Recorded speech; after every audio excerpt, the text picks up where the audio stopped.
Welcome, everyone.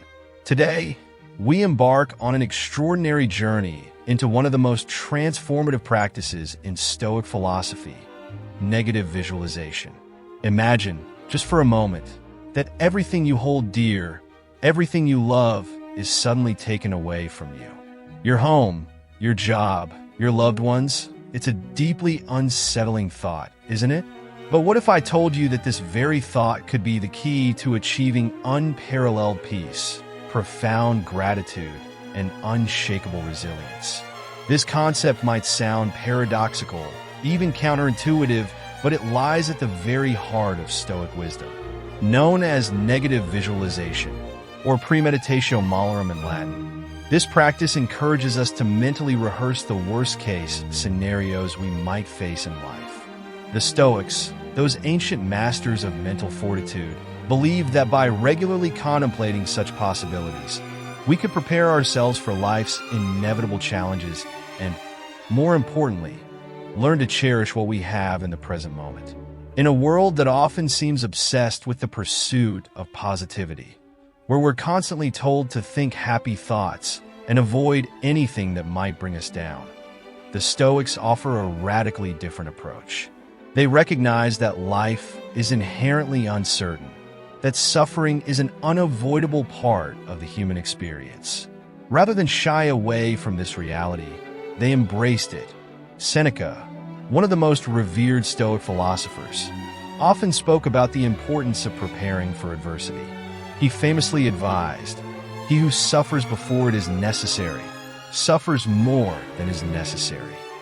In other words, by visualizing potential losses and hardships, we diminish their power over us.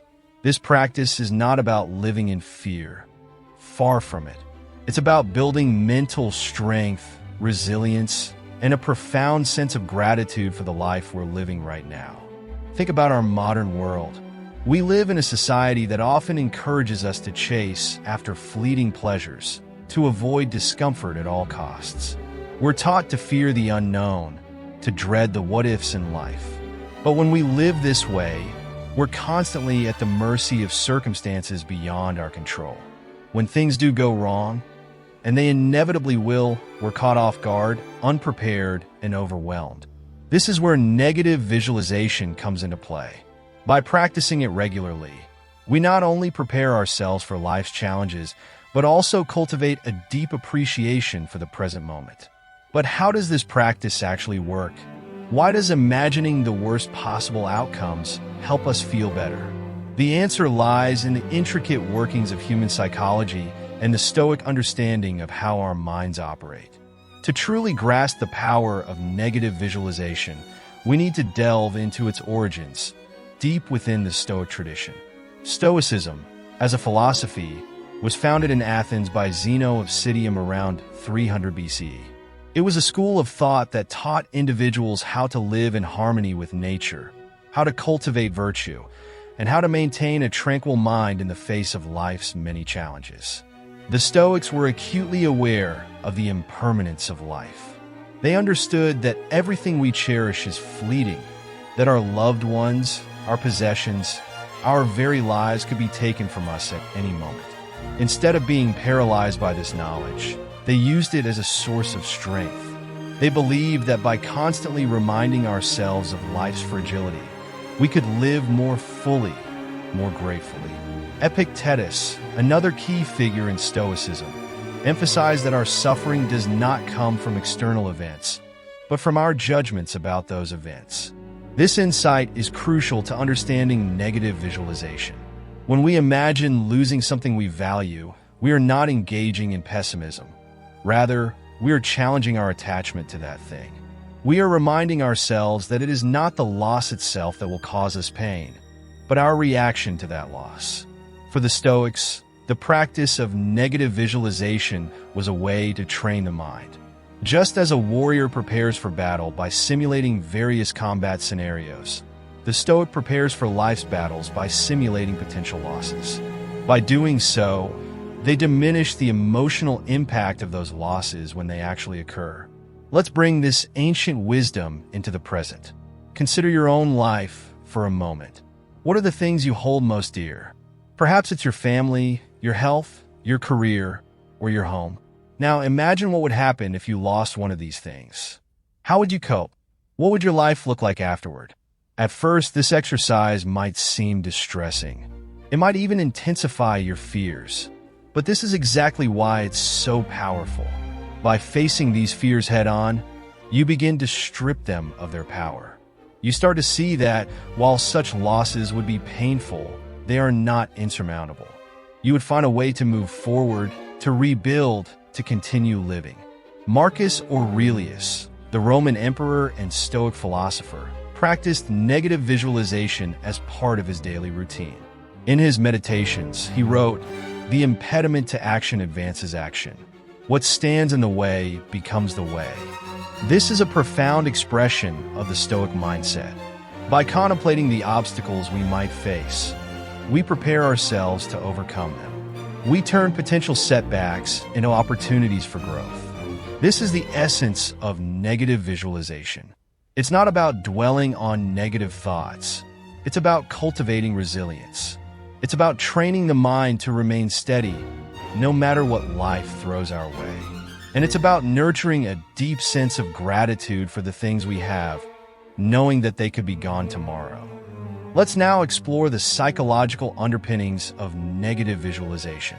This practice taps into some of the most fundamental aspects of human psychology, particularly how we process fear, anxiety, and uncertainty. Our brains are hardwired to anticipate and respond to threats. This is a survival mechanism that has been honed over millions of years of evolution.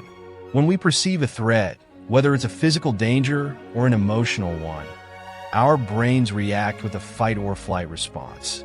This response is controlled by the amygdala, the part of the brain responsible for processing emotions. In today's world, most of the threats we face are not physical, but psychological. We worry about losing our jobs, about our relationships, about our health. These fears can trigger the same fight or flight response that our ancestors experienced when faced with a predator. But here's the problem. Because these modern threats are often abstract and ongoing, our brains can remain in a state of chronic stress, leading to anxiety, depression, and other mental health issues. This is where negative visualization comes in. When we engage in this practice, we're essentially training our brains to cope with these threats in a healthier way. By deliberately imagining the worst-case scenarios, we're exposing ourselves to these fears in a controlled manner. This process is similar to a psychological technique known as cognitive restructuring, which is often used in therapy to help individuals change their thought patterns. Cognitive restructuring involves challenging and reframing negative thoughts. For example, if you're constantly worried about losing your job, you might practice negative visualization by imagining what would happen if that fear came true. At first, this might intensify your anxiety. But as you continue to explore this scenario, you begin to think about what you would do next. Perhaps you'd start looking for a new job, or maybe you'd use this as an opportunity to pursue a passion you've been neglecting. Over time, this practice helps you realize that even the worst-case scenarios are manageable. You start to see that while these situations might be difficult, they are not catastrophic. This shift in perspective reduces the power that these fears have over you, leading to a greater sense of calm and resilience. Moreover, negative visualization helps to recalibrate our expectations. In a world where we're constantly bombarded with messages about the need to be happy, successful, and fulfilled, it's easy to develop unrealistic expectations about life. We start to believe that we're entitled to certain things, that we deserve happiness, love, and success simply because we exist. But life doesn't work that way. The Stoics knew this, and they used negative visualization to remind themselves that everything they had was a gift, not a guarantee. Seneca understood that our desires and expectations are often the source of our suffering. He wrote, "It is not the man who is too little, but the man who craves more, that is poor."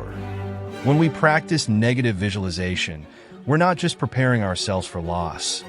We're also reducing our cravings for more. We start to see that what we have is enough, that we don't need more to be happy. This realization can be incredibly liberating. It frees us from the constant pursuit of more, allowing us to appreciate what we have right now. And when we do experience loss, as we inevitably will, we're better equipped to handle it with grace and acceptance. Now that we've explored the philosophy and psychology behind negative visualization, let's put this knowledge into practice. I'm going to guide you through a series of exercises that you can start incorporating into your daily life.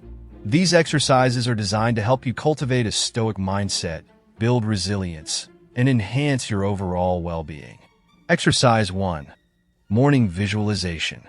Start your day by taking a few moments to reflect on the things you value most. Imagine what your life would be like without them.